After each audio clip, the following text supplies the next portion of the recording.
If everybody is connected with their body weight right at the catch, you achieve something that you are looking to achieve now, but it just doesn't happen. And it's using body weight over the mid part of the drive. So here, everybody here is looking for it. Ladies and gents, boys and girls, welcome back to the Aram training channel. This is about competitive rowing, and today we're going to help Ollie. Ollie and his teammates. Ollie rows in his third season in New Zealand, and these are his teammates in the 8. You see, it's an 8 that is actually not going too badly. It's going quite well, but there are a couple of things that need to be changed. And today, I want to give you a couple of suggestions what I would do if I were your coach for a week or even just for a couple of sessions. First of all, I'm not going to talk about every little detail there is. There's too much. And it's not about pointing everything out that is wrong. I used to do this, and it's interesting, but it doesn't really help. What I'm trying to show is what are the multipliers? What are what are the 1, 2, 3 issues you need to target next in order to make the next step, and then you can take further steps.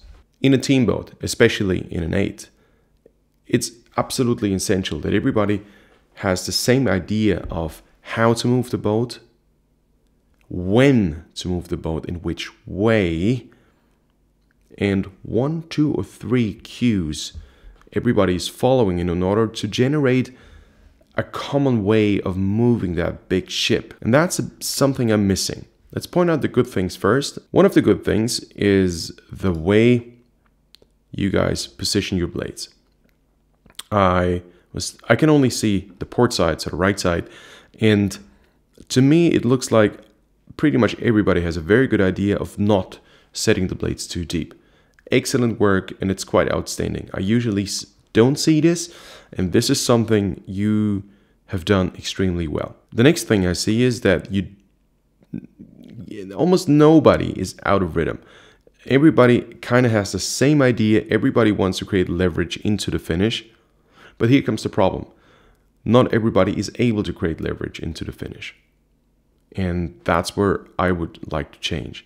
What we want to achieve is that when everybody is at that position here, that all of us have the same amount of leverage left, but also a very good upper body weight suspension. And that's something I'm missing completely. There's a lot of right motion in that boat, but it's not a lot of upper body weight that is placed behind the blade.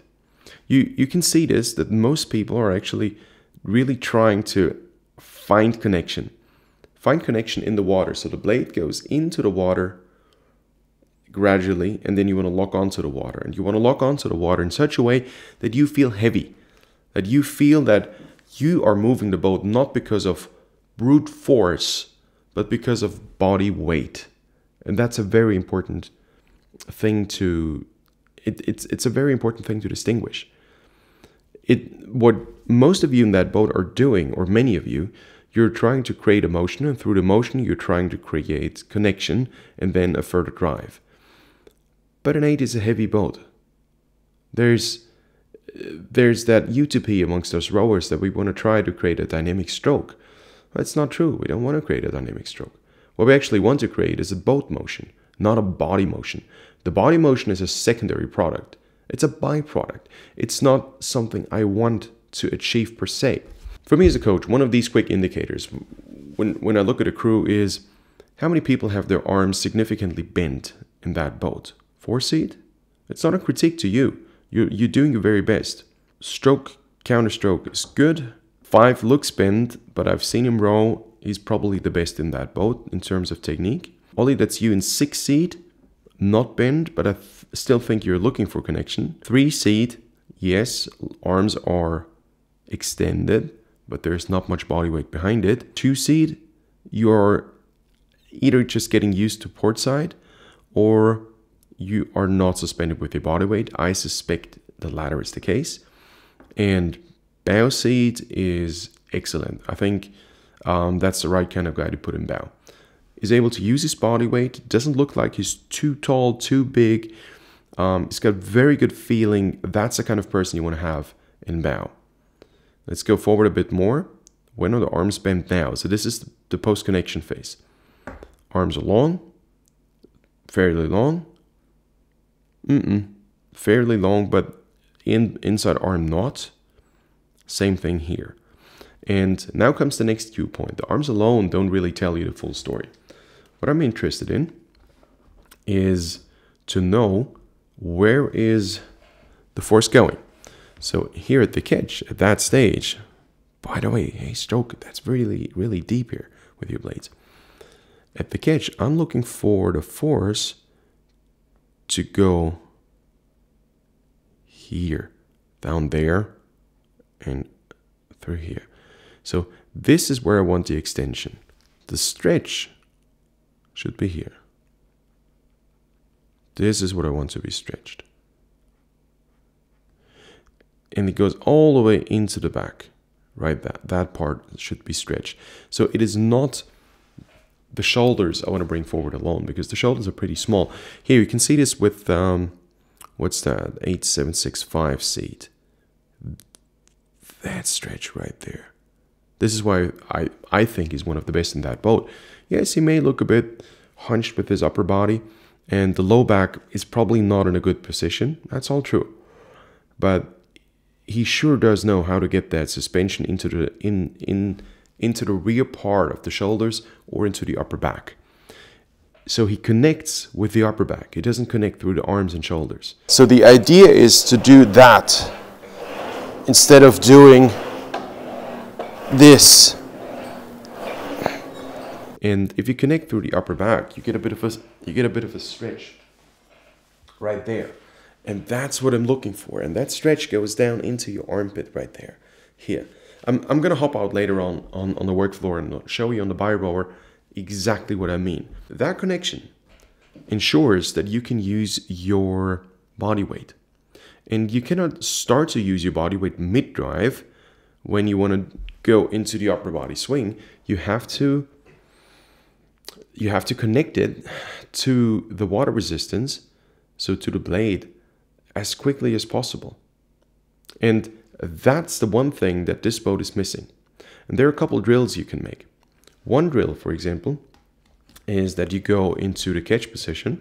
You probably have to do it stationary, and you have to do it maybe in pairs or at fours initially. And you let two guys roll.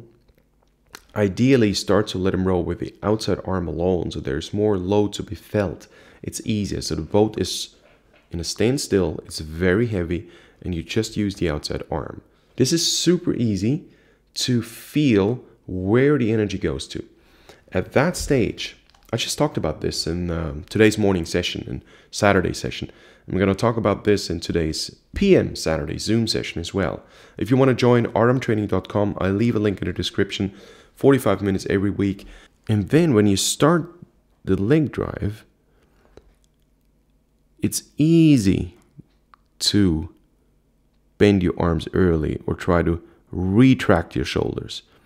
But then you don't let the energy, so the resistance here, water resistance, here's the blade, resistance builds up, goes through the oar, onto the oar handle, into the body. They provide support. And same on the other side, but I just can draw the outside shoulder here better. And then the goal is to wait until the resistance arrives here. That's the thing I'm looking for. And once you found this, then you've got the entire body weight, all of that suspended.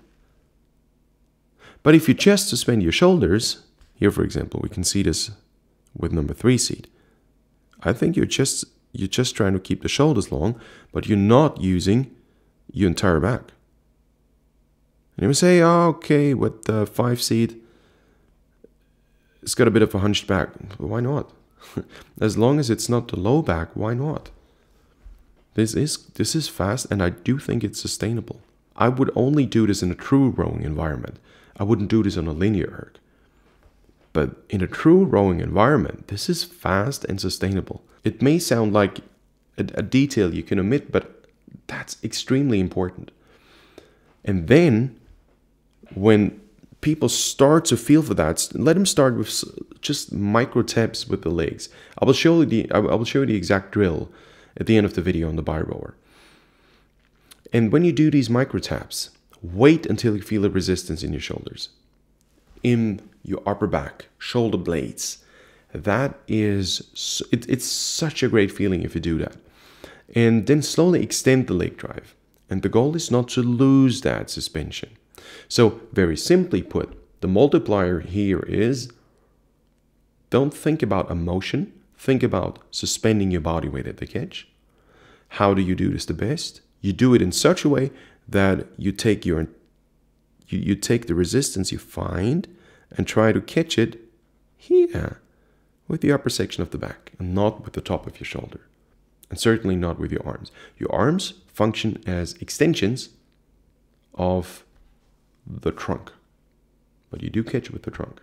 It does not mean you rotate the upper body up immediately. But it does mean that you suspend it. And that's a major difference. That's another reason why a rowing stroke is not a deadlift. It's not. A linear erg is closer to a deadlift, but a rowing motion is not. Because suspension is extremely important for us.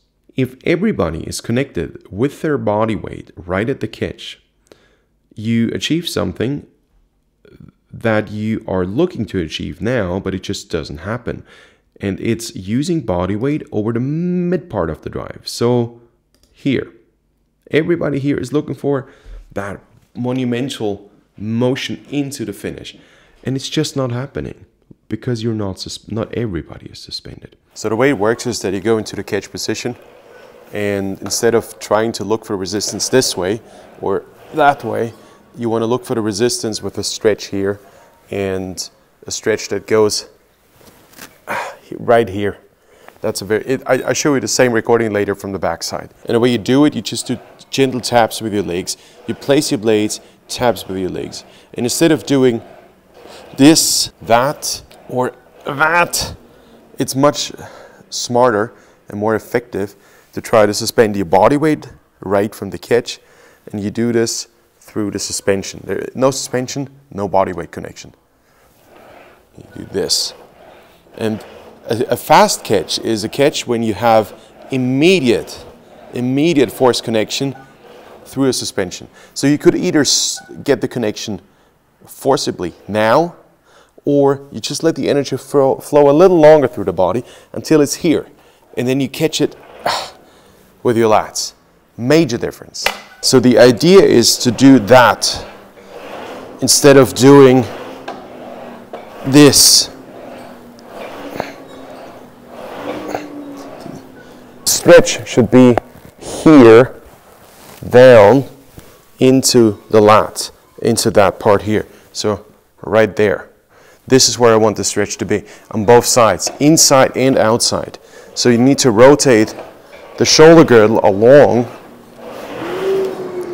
to be extra suspended immediately.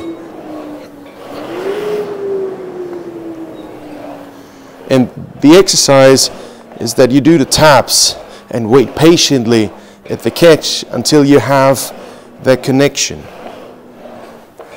And then you go more of a leg drive.